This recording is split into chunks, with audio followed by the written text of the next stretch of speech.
early favorite for me for my top 10 movies of 2025.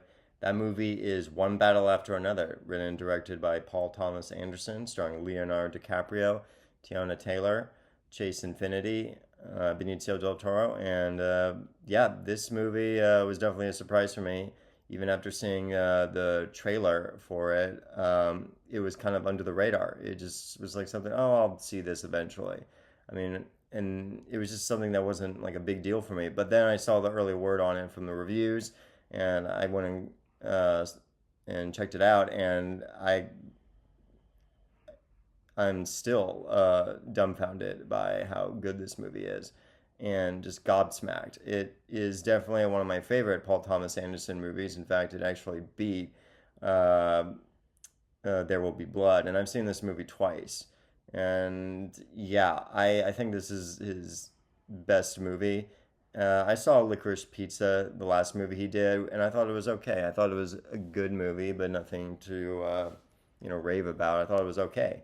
But this movie I just loved, and this is his first time doing an action movie, and it has a lot of action to it, a lot of good cat and mouse chase sequences, and I really like the performances, especially by newcomer Chase Infinity. She's really good in the character that she's playing, because the story is focused on a father and daughter relationship amidst a crazy revolution that's going down in America in the modern day.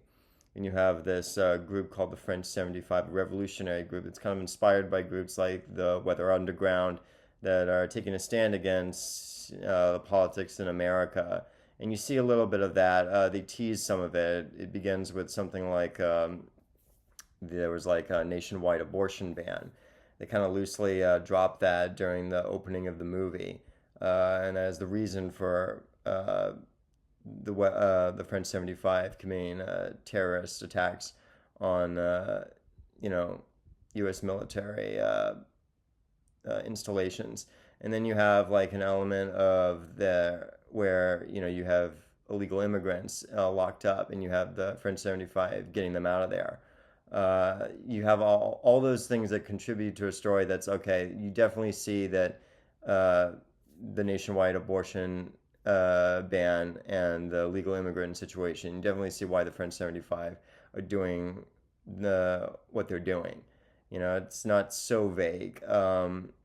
Like with that movie Civil War last year, where you didn't know quite what was happening. It didn't really spell it out. What was the origin for this? I mean, yeah, there was a corrupt president, but that was about it. This movie does have like it shows some elements of like, oh, how this whole thing started.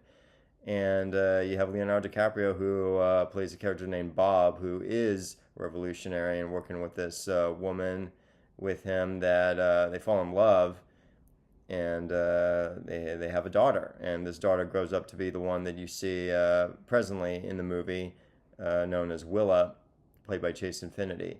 And you have a villain in Sean Penn, who plays this brutal, calculated military colonel called Stephen Lockjaw, and you have Benicio del Toro, who plays one of the revolutionaries. In his day job, works as a karate instructor. And you have all these elements here, and you have some really cool chase sequences involving vehicles. And, this movie also, for a Revolution movie, it has a lot of, good set pieces, good action.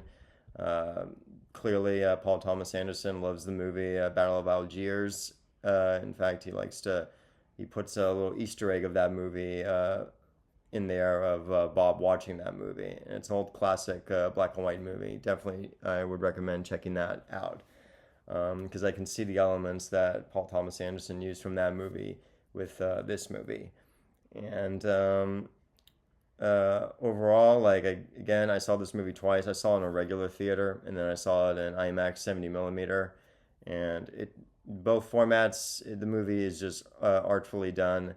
The writing is good. The sound design, love the music. The music in particular, I really dug. And yeah, this is a movie that I'd recommend anyone to go see. You definitely won't be bored by it, even from the movie's long runtime, which is like I think 2 hours and 45 minutes. It didn't feel like that. It felt really well paced, and like there were just like some really good wide shots. There's some really good quiet moments that Paul Thomas Anderson uses, and yeah, this is a masterclass in filmmaking. I can see why he takes a long time with his movies because it works. Take all the time in the world, uh, Paul Thomas Anderson, because this is definitely one of my favorite movies that he has done. Put it right up there with The Master, There Will Be Blood. Um, yeah, this is definitely a movie that you don't sleep on.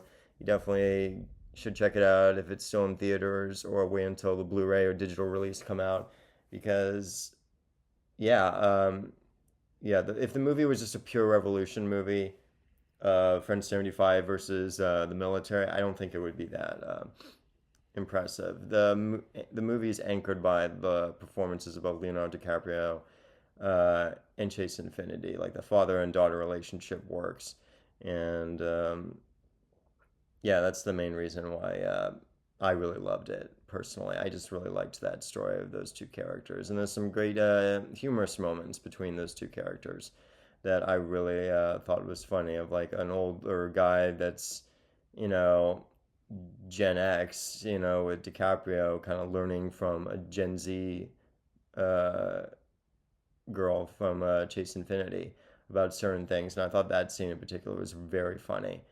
Uh, and overall, I think the humor is really well done. You kind of have to have humor in this story. I mean, a revolution movie can be really depressing, and so you definitely need some humor to be peppered in throughout to add levity to the situation.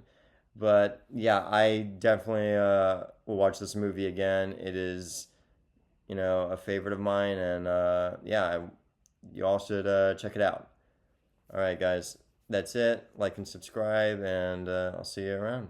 All right, bye.